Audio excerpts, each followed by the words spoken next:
Nessa nossa série, pode botar para mim, Rafa, por favor? Obrigado, Rafa. Sua nova realidade. É a nossa realidade em Cristo Jesus. É sobre isso que nós temos conversado. E é isso que nós precisamos entender. Em Cristo Jesus, tudo se fez novo, como está aqui, ó, em 2 Coríntios 5,17. Assim, se alguém está em Cristo Jesus, em Cristo é sua nova realidade. Um dia eu não estava em Cristo. Vivia de uma maneira, tinha uma realidade de vida. Hoje eu estou em Cristo, a realidade mudou. Se alguém está em Cristo, o Messias, é nova criatura ou criação. As coisas antigas, a condição moral e espiritual prévia, já passaram. Eis que se fizeram novas todas as coisas. Então, o ser nova criatura ou nova criação é um fato. Quer a gente perceba isso no nosso dia a dia ou não perceba. A verdade é que na maior parte do tempo a gente anda muito desapercebido com relação a isso. Porque essa mudança, irmã Cátia, ela aconteceu no mundo do espírito. No físico nada mudou. Se você era gordinho, recebeu Jesus, continuou gordinho. Se você era magrinho, recebeu Jesus, continuou magrinho. Se você era escurinho igual eu, bastante melanina, né, Sheila? Gente, né? Você continuou com moreninho. Se você era branquinho igual a minha esposa, bem branquinha, continuou branquinha. Se tua barba era grande, não mudou fisicamente. A tua casa também onde você morava, continua sendo a mesma. O trabalho onde você trabalhava é o mesmo. Então, por causa disso, parece que nada mudou. E a nossa tendência é continuar nessa rotina de vida. Mas aí é o chamado de Deus para que a gente abra os olhos mais para a nossa realidade espiritual. E é sobre isso que eu tenho conversado. Tudo que eu tenho falado contigo aqui, não só eu, mas todos que têm vindo aqui, inclusive nas 2 últimas semanas, foi dobradinha do casal, né? Uma semana foi a Laiane, outra semana foi o Giovanni. Maravilha, os dois falaram do mesmo tema, né? Praticamente, trazendo à realidade aquilo que não existe. E é exatamente isso. Tudo que nós temos conversado com você é uma realidade no mundo do espírito. E pela fé eu trago isso à realidade natural. Esse é o desafio da vida cristã. Mas pelo fato, muitas vezes, de nós não estarmos vendo muitas coisas, sabe? Não significa que elas não existam, gente. Invisibilidade é diferente de inexistência. Não confunda invisibilidade com inexistência. Não é porque você não está vendo que não existe. Ontem eu conversava com um casal, recebi uma ligação, não é daqui da igreja não, mas são amigos que a gente conhece, a gente ajuda, passando por um momento muito difícil, então eu estive lá para conversar com eles, e aí eles me passando toda a situação, muita dificuldade realmente, aos olhos natural, não tem saída, e a maneira como estava sendo colocadas as coisas ali, era tipo assim, não tem saída, porque está assim, está assado, está assim, está assado, essa área está ruim assim, assim, essa área também, eu fui ouvindo, eu pedi no Espírito Santo, me dá uma palavra, dá uma direção, porque às vezes você vai aconselhar uma pessoa, às vezes um casal, você não tem o que falar não, meu irmão, porque às vezes você está diante de uma situação que humanamente não tem solução, e agora? Vai falar o quê? Vai falar o Luiz Fernando? Se o Luiz Fernando falar, o negócio vai só piorar. Luiz Fernando não sabe nada, Luiz Fernando não tem, eu não tenho como ajudar ninguém se o Espírito de Deus não estiver na minha vida. Mas aí eu dei uma palavra para eles, eu falei, mediante isso tudo que vocês estão me contando, só quero dizer para vocês, essa situação tem uma saída, cara. A gente pode até não estar enxergando, mas tem, já é uma declaração de fé.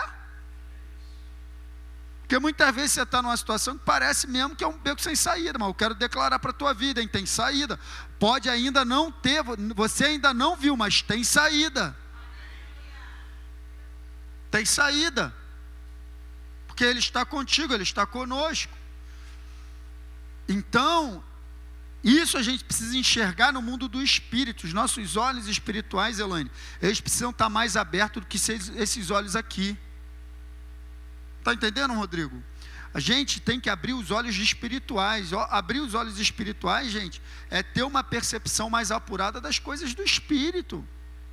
Aumentar um pouquinho a sensibilidade da percepção de coisas, como está se movimentando ao nosso redor. O inferno se movimenta para nos perturbar, para nos distrair, para nos atrasar. Mas os anjos do Senhor também estão ao nosso redor. Lembra lá da condição lá do profeta? Que um viu tudo cercado, o outro viu além? Maior, ele falou assim, calma cara, maior são aqueles que estão conosco. E aí ele fez uma oração, Senhor, abre os olhos do moço. É uma oração que a gente precisa fazer. Você está diante de uma situação que você está totalmente cercado, não vê saída, você fala assim, Pai, abre os meus olhos como o Senhor abriu os olhos do moço.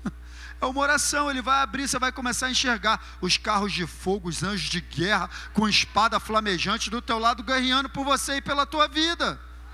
Ou você acha que ele te abandonou? Ah não, eu sou filho de Deus, mas ele está lá no céu, eu estou aqui na terra largado, abandonado. Que isso, meu irmão, ele mora dentro de você, cara. Em meio a uma situação que não acontece nada para ninguém, você abre a boca para declarar assim, Senhor, eu declaro o teu favor aqui na minha vida, nesse lugar, aonde o caos está instaurado, eu olho para o lado, é só luta, mas eu vou abrir minha boca e vou declarar, o favor de Deus está sobre a minha vida. Pum, a porta abre. Uma voz de comando no mundo do Espírito, gente. No mundo do Espírito você é embaixador. Ei, a palavra de um embaixador tem peso ou não? Ah, tem. Você é representante do reino de Deus. No mundo espiritual você é um embaixador. Tua palavra tem peso. Os demônios têm que recuar. Mas às vezes você não sabe disso. Aí você fica deixando o inferno te oprimir, te esmagar. Não, cuidado com o tipo de oração que você faz, cara.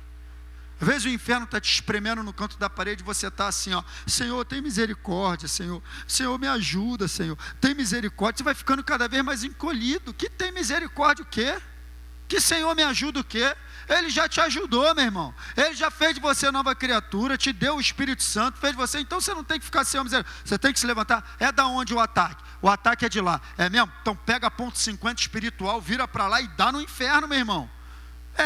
Tem que ser assim, é de lá que está vindo um ataque, é da onde? É de lá? Então, em nome de Jesus, cara, eu sou filho de Deus, aqui na minha casa não, eu sou favorecido na minha saúde e tal, começa a abrir tua boca e declarar o teu direito. Está escrito, se você se mostrar frouxo no dia da tua angústia, a tua força será enorme, diga amém. Ah, pensei que você ia dizer amém, que eu ia tacar esse microfone na tua cara. A tua força será pequena, está escrito, se te mostrares frouxo, presta atenção, uma coisa é eu estar na luta, se te mostrares frouxo no dia da tua angústia, a tua força será pequena, é isso que está escrito. Então uma coisa é eu estar na luta, outra coisa é eu me mostrar frouxo na luta. Não posso me mostrar frouxo na luta, porque aí a minha força diminui. A alegria do Senhor é a nossa força. Diga ao fraco, eu sou forte. Ou diga ao fraco, eu sou fraco mesmo. Parece que é assim que a gente vê. Diga ao fraco, estou desanimado. Porque as pessoas abrem a boca e dizem, estou muito desanimado. Tá, mas não é isso que está escrito. Está escrito que quando você estiver desanimado, é para você abrir a boca e dizer, eu sou forte. Diga ao fraco, eu sou forte. E aí começa a liberar coisas no teu espírito. Gente, isso é verdade que eu estou te falando. É o combate espiritual. É simples, mas é a verdade que te levanta, que te fortalece, que te mantém de pé, querido. Ele realizou uma obra em teu favor. A pior coisa já foi feita. A pior coisa já foi feita. Você estava numa condição de morte espiritual, preso ao reino das trevas, e ele te libertou. Tem até besouro querendo pregar comigo, daqui a pouco ele vai embora. Eu não estou nem aí para ele. Está querendo atrapalhar de tudo quanto é jeito hoje. Mas você está entendendo? Se a gente não se alimenta, olha aqui para mim, deixa o pessoal trabalhar. Se a gente não se alimenta das verdades espirituais a nosso respeito, eu vou viver de quê? Diz aí para mim. Não me diz, por favor, de que você quer viver. Aí quando Jesus, Fabrício, ele abre a boca para declarar assim, nem só de pão viverá o homem, mas de toda a palavra que sai da boca a teu respeito. Complemento legal, hein? Você vai viver de toda a palavra que sai da boca de Deus a teu respeito. E a respeito da situação que você está enfrentando. Primeira coisa, qual é a situação que você está enfrentando? Qual é a palavra de Deus a respeito dessa situação? Você vai viver dessa palavra. Você tem uma palavra? Então você vai viver dessa palavra. Nem só de pão viverá o homem, mas de toda a palavra que sai da boca de Deus. É isso que nos sustenta. Se você ficar sem comer pão, você fica fraco. Se você ficar sem a palavra, você também fica fraco.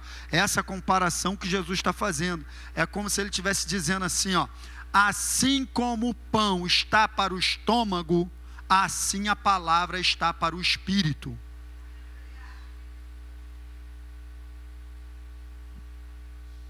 É isso que ele está falando.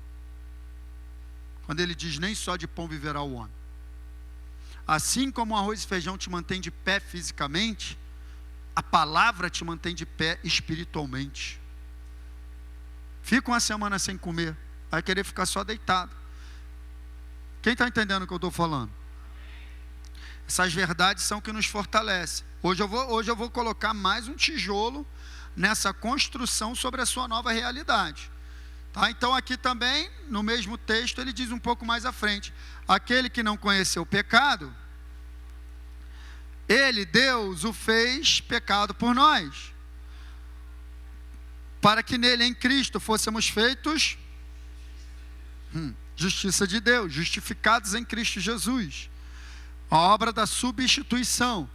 Jesus morreu a nossa morte, Pedro, Jesus morreu a nossa morte, para que a gente viva a vida dele. Foi uma troca, aquela cruz era minha, era tua. Ele foi para a cruz, para a gente poder agora viver para ele, entendeu? É isso.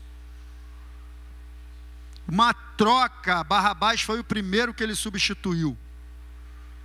Barrabás foi liberto e ele entrou na brecha. Eu fui liberto, ele entrou. Fabrício, César, todos nós. Entrou na brecha pela humanidade. Eu vou falar um pouquinho sobre isso hoje. O tijolo que eu quero colocar na tua vida hoje, sobre a tua nova realidade, porque é isso mesmo. Essa série de quarta-feira é para isso, é para a gente falar sobre as verdades da nossa nova realidade. E uma delas mais poderosas que tem é essa aqui, ó. Nossa dívida não é aquela do Serasa, não. Teve gente dando glória aí. Pastor, teve gente dando glória. Pastor, recebeu uma revelação, meu nome saiu do... Aleluia. Meu irmão, calma. Aí tu vai... Cuidado como é que você anda administrando o teu dinheiro. Aí é outra história, é outro dia. Aí é prosperidade, a gente tem que explicar um pouquinho de coisa e tal. Estou falando de uma maior dívida que o homem tinha, que era a dívida com o inferno, com o pecado. Presta atenção, vamos conversar? Tenho 20 minutos para conversar contigo. Estava olhando a pregação de domingo agora, Laiane. Eu falei assim, vou pregar 20 minutos, 42. Total, mas vai me aturando aí. Dívida é algo que nos deixa presos. Se eu estou devendo um dinheiro ao César, eu estou preso a ele. Eu não tenho liberdade.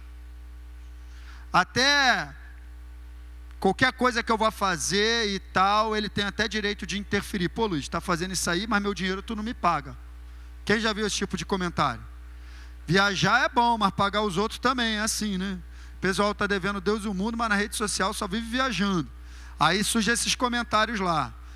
Viajar é bom, mas pagar e tal. Porque a gente está preso a uma dívida. Presta atenção. Se eu estou devendo ao César, eu dou autoridade para ele sobre a minha vida. Até onde ele não devia se meter, ele vai se meter. Porque eu estou devendo um dinheiro a ele. Trocou de carro, Luiz? Pô, mas meu dinheiro tu não me paga, né? O que ele tem a ver se eu troquei de carro ou não? Não, me pergunta, o que ele tem a ver se eu troquei de carro ou não? Nada, mas se eu estiver devendo um dinheiro a ele, ele pode dar pitaco? Antiético, né? Da minha parte, né? Só estou querendo te mostrar que quando a gente se deve alguma coisa a alguém, a gente se torna escravo daquela pessoa, a gente se torna devedor. Essa era exatamente a condição da humanidade. A humanidade, o pecado, preste atenção, fez com que a humanidade entrasse em dívida.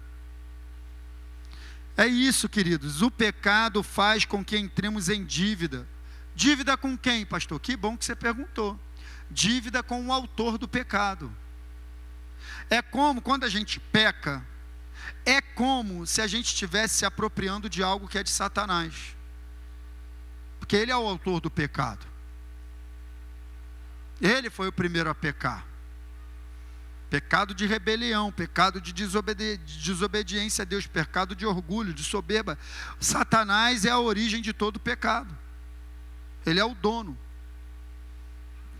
Quem está entendendo isso? Então, quando a gente peca, é como se a gente estivesse se apropriando de algo que é dele. Por isso a gente entra em dívida com ele. Quem está entendendo o que eu estou falando? Está claro ou está difícil? Por isso que está escrito assim em Romanos 6,23: o salário do pecado é a morte. Preste atenção. Salário é o que eu recebo como pagamento por algo. É ou não é? Então beleza. Então se eu falo pro César assim: César, teu salário é um celular.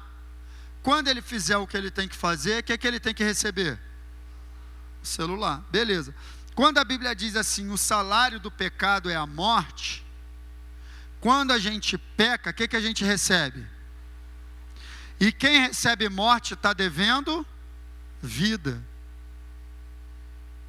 Então, como o salário, o pagamento do pecado é morte, quando a gente peca, a gente se torna devedor de vida, a gente adquire uma dívida de vida, e essa era a condição da humanidade. Deus, por isso que Deus avisou a Adão: se tu comer, vai morrer. Por quê? Porque tu vai receber o salário do pecado. Deus avisou a Adão: não come, porque no dia que você comer, você vai, ou seja, o teu pagamento vai se manifestar, Adão. E foi o que aconteceu. Ele foi lá e comeu, e ele recebeu o devido pagamento do pecado, a morte. Morreu espiritualmente. Quem está entendendo?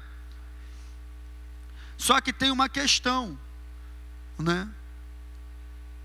A dívida do homem Adão, com o inferno. Quem está conseguindo acompanhar meu raciocínio, levanta a mão. Teve gente que não levantou.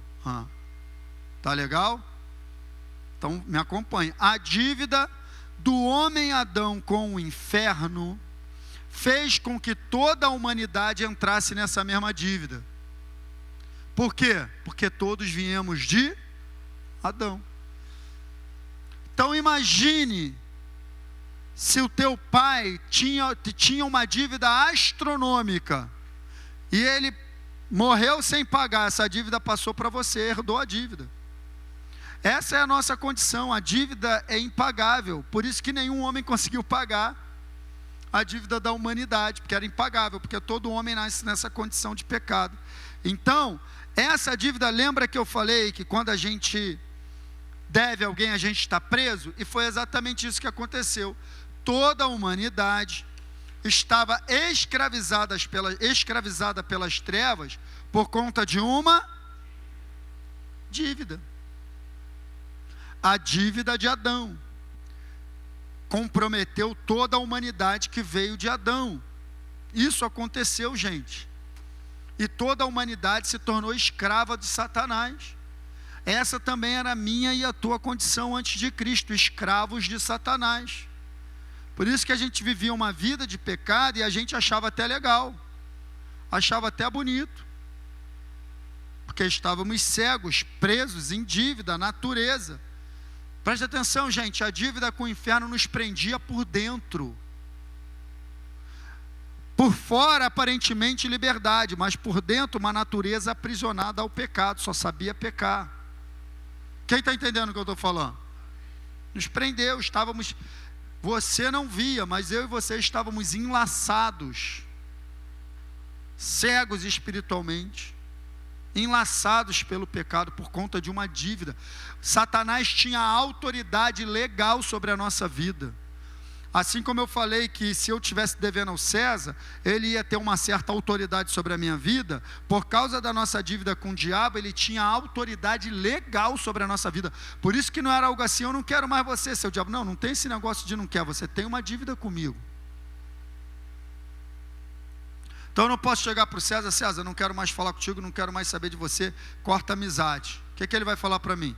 Beleza, cara, a gente pode até cortar a amizade, mas você tem que me pagar. Quem está entendendo o que eu estou falando? Eu e você estávamos num lugar do qual a gente não podia sair sozinho não, gente. Não tem assim, vou romper laço com o seu diabo e vou para Jesus. Não é você que vem para Jesus, não, é Ele que te liberta. É muito diferente essa compreensão. Ah, eu tomei minha decisão para Jesus. Tá bom, cara, você tomou uma decisão, você acha que tomou uma decisão, mas na verdade Ele já te escolheu, Ele pagou a tua dívida, o Espírito Santo abriu o teu olho e você tomou posse. Foi isso, Ele te escolheu. Amém, queridos? Então toda a humanidade estava nessa condição de morte, por conta do pecado de Adão, por conta de uma dívida que foi gerada. É como está aqui em Romanos capítulo 5, vamos ler junto, ó. Portanto, assim como por um só homem entrou o pecado no mundo, e pelo pecado veio a morte, assim também a morte... Ué, como é que passou? Geracional, de Adão para toda a humanidade. Ele foi o pecado original. Eu costumo dar esse exemplo. Se eu tiver uma folha aqui, uma folha de um documento, para tirar uma xerox, Lohane, e de repente eu que gosto de tomar um café, derramo café na folha, a folha fica manchada de café, fica aquela mancha, aí eu vou tirar xerox, o que vai acontecer com as xerox? Todas as xerox vão sair. Por quê? Porque o original está comprometido. Quando Adão foi comprometido, ele comprometeu toda a humanidade.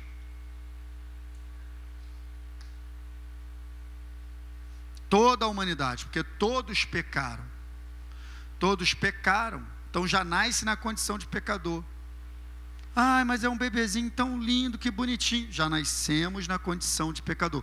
Todo ser humano que nasce sobre a face da terra deve ter um encontro com Cristo. E se você é pai, se você é mãe, está com um bebezinho na barriga, está com um bebezinho pequeno, ore para que seus filhos tenham um verdadeiro encontro com Jesus. Deus não tem neto. Deus tem filhos. Então não tem essa de filho de crente a crente. Teu filho vai ter que ter um encontro com Jesus. Ele vai ter que um dia levantar a mão e reconhecer: eu quero. Tem que orar muito pelos filhos, porque está ficando cada vez pior, gente. O mundo está ficando cada vez pior. Então a gente tem que orar mesmo pelos nossos filhos. Eu oro pela Esther.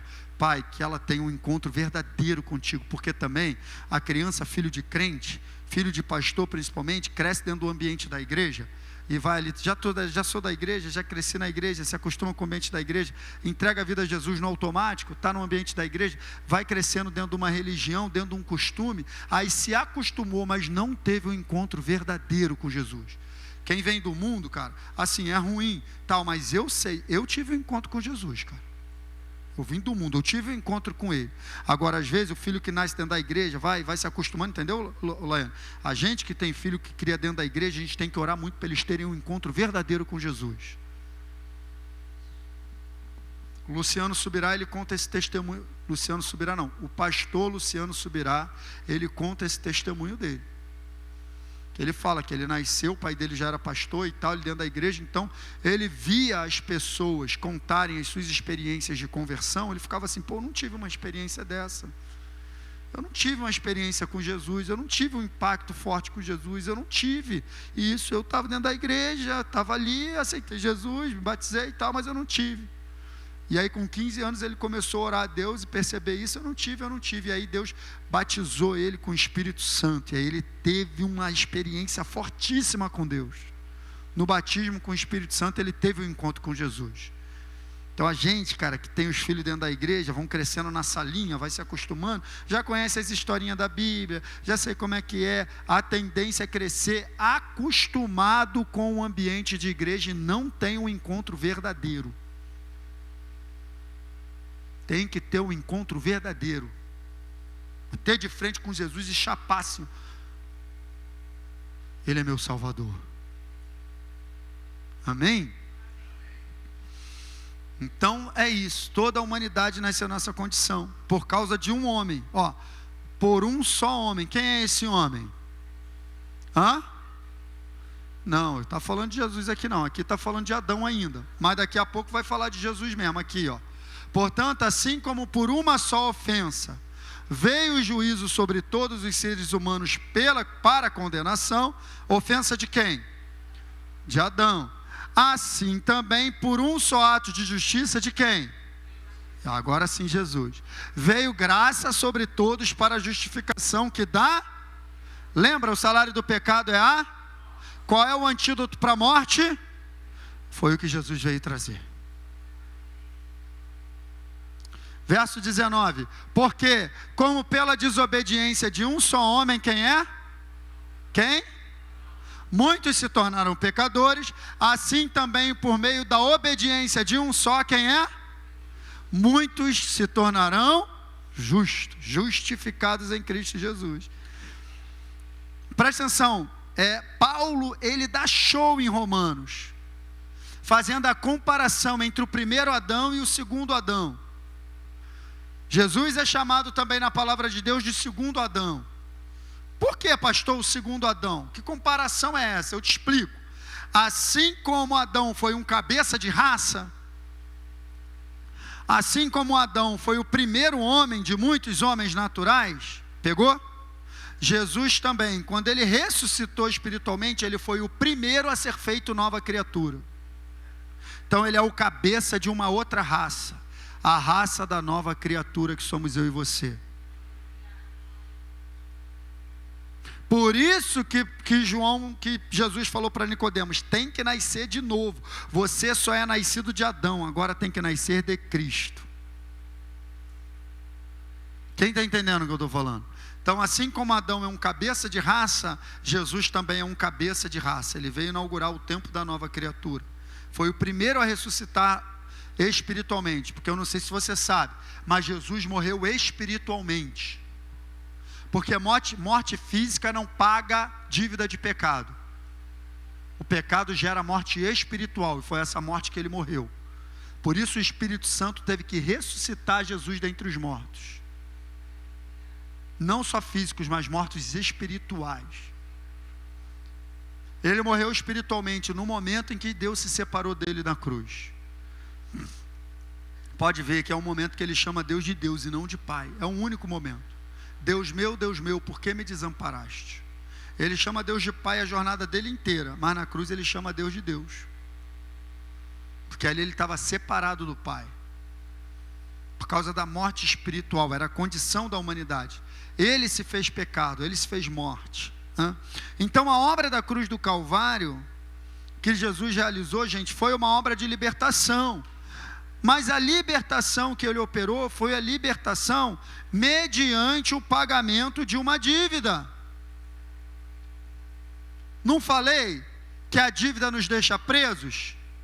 Falei ou não? Então, se eu estou devendo ao César, eu estou preso a ele. Agora, no momento que eu pago, eu estou livre. Então, agora ele pode vir me perguntar, trocou de carro, né? Não te interessa? Estou te devendo mais nada. Quem está entendendo o que eu estou falando, gente? Liberdade, eu não tenho mais vínculo, eu não tenho mais prisão, ele não tem mais nenhuma legalidade nem autoridade, não pode mais se meter na minha vida. Essa é a nossa condição em Cristo. O diabo não tem mais nada a ver com a tua vida, nada a ver. É a nossa condição em Cristo. Jesus nos libertou mediante o pagamento da dívida. A gente precisa entender isso, gente. A gente mesmo não podia pagar, a dívida era impagável, mas Jesus pagou. Amém, queridos? Deus nos libertou, como está escrito em Colossenses 1,13. Ele vos libertou do império das trevas e nos transportou para o reino do seu Filho amado, em quem temos o que é redenção? Resgate, pagamento de dívida. Você precisa entender isso para você saber que o diabo não tem legalidade na tua vida mais. Essa é a tua nova realidade. Por isso, em Romanos também, 8:1, Paulo vai dizer, não existe mais condenação para os que estão em Cristo Jesus. Jesus nos libertou mediante o pagamento da nossa dívida. A dívida foi paga. O inferno não tem direito de tocar, a não ser que você esteja negociando com o pecado com ele de novo. Porque toda vez que a gente peca, a gente se coloca em dívida com o diabo. Toda vez que a gente lança a mão do pecado, a gente entra nesse lugar de prisão. E aí, por isso que Paulo escreveu,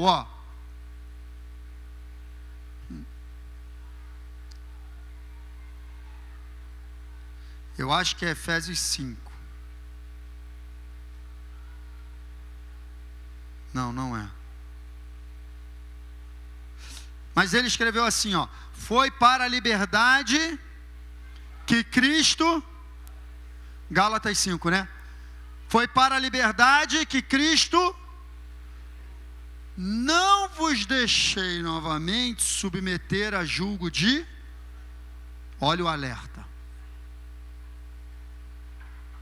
Então, eu, por prática, posso permitir que o diabo me aprisione novamente.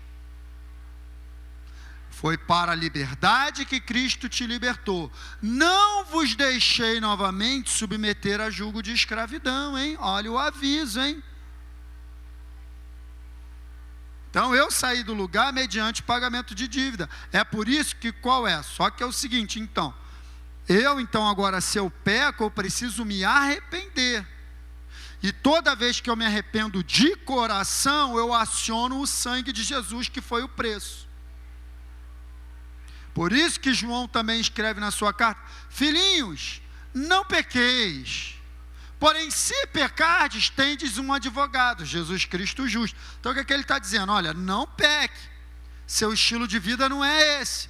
Porém, se por acidente, não por planejamento, se por acidente, não por indução, se por acidente, não por prática diária, se por algum acidente mirei, gritei, cara, aconteceu, se arrepende aí. Se pecardes, tendes um advogado, Jesus Cristo justo, mas não pode ser uma prática constante, é um acidente. Então me irritei, aconteceu algo, falhei, caí, levanta, vamos embora e tal. Quem está entendendo? Agora, à medida que eu vivo na prática do pecado, gente, eu me coloco novamente debaixo de jugo de escravidão. Aí o diabo, ele ganha legalidade na minha vida, porque eu estou lançando mão de algo que é dele, que é o pecado. Quem está entendendo isso? Ele nos libertou mediante o pagamento da nossa dívida. Olha só Colossenses capítulo 2, 13. E quando vocês estavam mortos nos seus pecados e na incircuncisão da carne, o que ele fez? Ele lhes deu vida, gente, juntamente com Cristo, perdoando todos, que legal, né? Os nossos pecados, verso 14, cancelando o quê? Olha aí, você sabe que termo é esse que Paulo usa? Escrito de dívida? Sabe?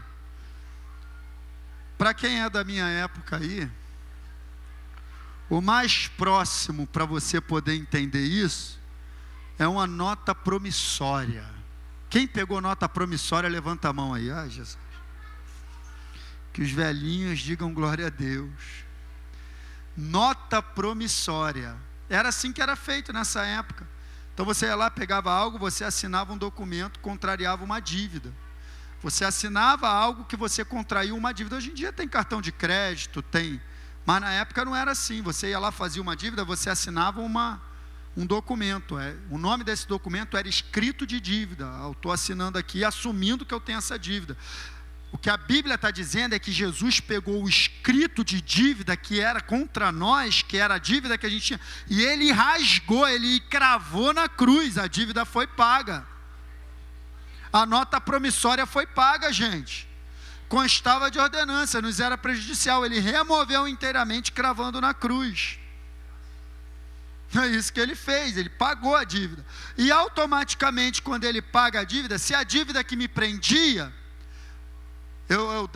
O diabo tinha legalidade na minha vida por causa de uma dívida. A partir do momento que a dívida está paga, eu estou livre. E é exatamente o que o próximo verso fala. E despojando os principados e as potestades, publicamente os expôs ao desprezo, triunfando deles na cruz. Então o que ele fez? Quando ele paga a dívida, ele despoja.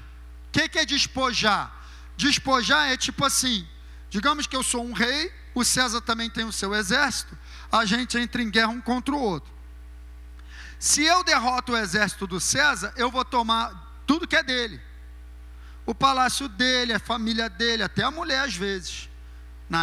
No tempo da Bíblia era assim, a mulher do cara que perdeu ficava com o cara que ganhou, era tudo assim, tomava tudo, despojou. Então o que é despojar? É tirar aquilo que estava em posse de outro, entendeu?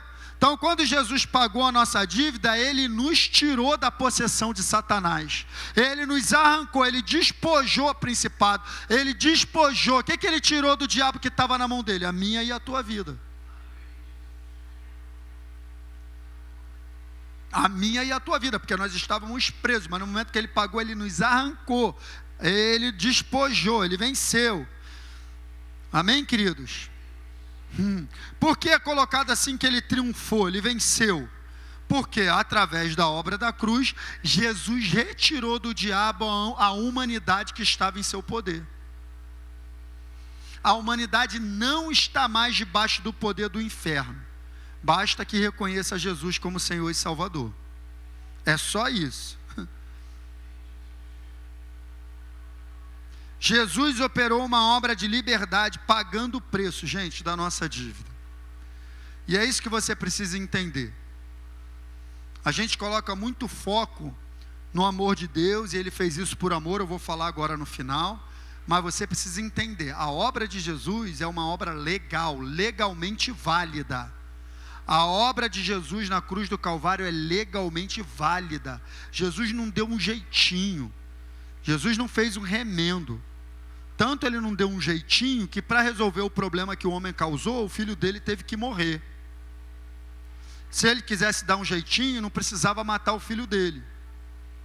Mas está escrito, quem matou Jesus na cruz foi Deus, por causa do nosso pecado. Quem está entendendo o que eu estou falando? Ele pagou a nossa dívida. Olha como é que Pedro coloca: sabendo que não foi mediante coisas perecíveis, como prata e ouro, que vocês foram resgatados da vida inútil que seus pais lhe legaram, mas pelo Ih, rapaz, o negócio ali está estranho, hein? Misericórdia. É sangue, gente. Depois eu conserto. Mas pelo... Que isso, Rafael? Tu é ninja, Rafael? Que isso? Mas pelo precioso sangue de Cristo, como de um cordeiro. Isso aqui é importante, sem defeito, sem mácula. Porque se Jesus tivesse defeito, se Ele tivesse pecado, Ele não poderia mais ser um sacrifício por nós. Porque Ele também estaria em dívida. Como é que um endividado vai pagar a conta de outro endividado? Vocês estão entendendo o poder do Evangelho? De Deus olhar para a terra e não ver ninguém capaz de pagar a dívida da humanidade e enviar seu próprio Filho do céu. E o próprio Filho de Deus, sendo Deus também, decidir: eu vou me esvaziar da minha glória. Eu vou entrar num corpo humano e eu vou pagar essa dívida. Como está lá em Filipenses, não teve por usurpação ser igual a Deus, esvaziou-se. Mas Jesus, para entrar num corpo humano, teve que se esvaziar muito, porque às vezes no momento de louvor aqui, a glória de Deus vem, a gente cai no chão. Imagina toda a glória de Deus, um corpo humano não aguenta. Ele teve que se esvaziar muito. Esvaziou-se a si mesmo. E bota esvaziou-se aí. Esvaziou-se, esvaziou-se, esvaziou-se, esvaziou-se a si mesmo, assumindo a forma de homem. E como se não bastasse se esvaziar para entrar no corpo humano, sendo encontrado em forma humana, humilhou-se a si mesmo, sendo obediente até a morte. Porque também não é nenhum homem que vai aturar toda a humilhação que Jesus aturou, não. Ele se esvaziou como Deus para ser homem, e como homem se humilhou, como muitos de nós não querem se humilhar. Então ele realizou uma obra muito poderosa, sendo obediente até a morte, morte de cruz. E aí quando ele ressuscita espiritualmente, ele recupera toda a sua glória, pelo que também Deus o exaltou, e lhe deu um nome que está acima de todo nome. Olha aí a glória. Só para você entender que obra é essa, gente, dele vir na forma de homem para pagar o preço. O sangue de Jesus foi o preço. O sangue de Jesus foi o preço. A nossa dívida era dívida de vida. Ele derramou o sangue, foi o preço pago, para que todo aquele que nele crê não saia, para que todo aquele que nele crê saia do domínio do diabo. Deus fez isso por puro amor à humanidade, gente. Ele nos trouxe vida espiritual de volta, pagando a nossa dívida, nos dando liberdade, nos tirando do poder das trevas e nos colocando no seu reino. Essa é a sua nova realidade, querido, em Cristo Jesus. Você não é devedor do inferno. O inferno não tem nada na tua vida. Por isso que está escrito: aquele que é de Deus, o maligno não lhe toca, a não ser que você dê legalidade na tua vida. Quer ver uma das maiores portas de legalidade que a igreja do Senhor abre para o diabo? Quer? Quer ir embora com essa? Falta de perdão.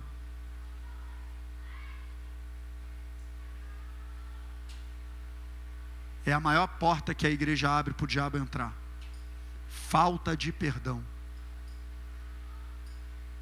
Porque o inferno vai te dar muitas justificativas para você não perdoar. Não, mas eu não perdoo por causa disso, e disse daquilo, e disse daquilo outro, e disse daquilo outro, e ppp. Aí você joga isso para Deus. Aí Deus vai virar para você e vai falar assim: ô Luiz, você quer que eu te mostre também as razões que eu não tinha para não te perdoar?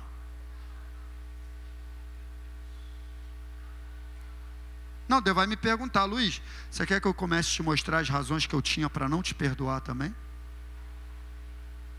Então, se eu te perdoei, por que você não quer perdoar o César?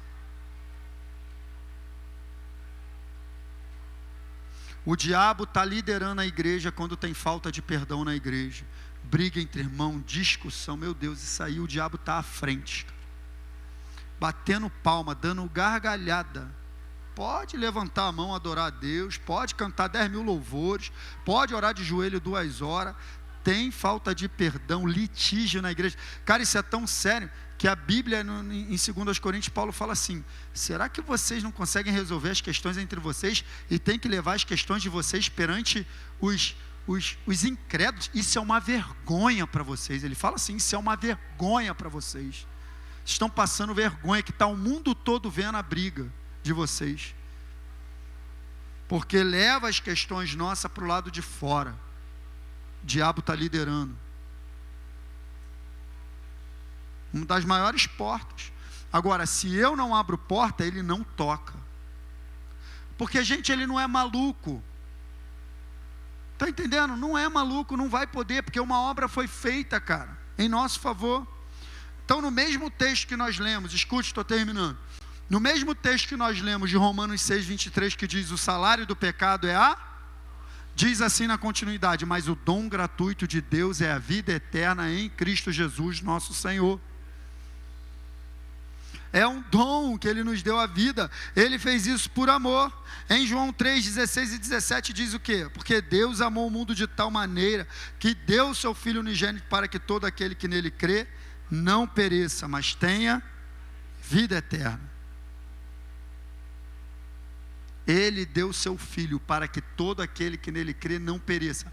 E a dívida, escute, a dívida que eu e você tínhamos estava nos levando para o inferno. Nós estávamos perecendo, mas Deus deu o seu único Filho para que todo aquele que nele crê não pereça, mas tenha a vida eterna. E eu fecho com esse slide: o inferno não tem mais poder sobre a vida daqueles que estão em... Por quê? Porque a nossa dívida foi paga, queridos. Quero que você leve essa verdade no teu coração hoje. Tome posse dessa realidade sobre a tua vida, sobre a tua casa, sobre a tua família. A pior dívida, você pode até estar endividado, fisicamente aí falando, mas a pior dívida que você tinha já foi paga. E porque Ele pagou a sua dívida, você não vai para o inferno. E Satanás não tem legalidade nem poder sobre a tua vida e a tua casa. Amém? Fique de pé, vamos adorar a Deus um pouquinho.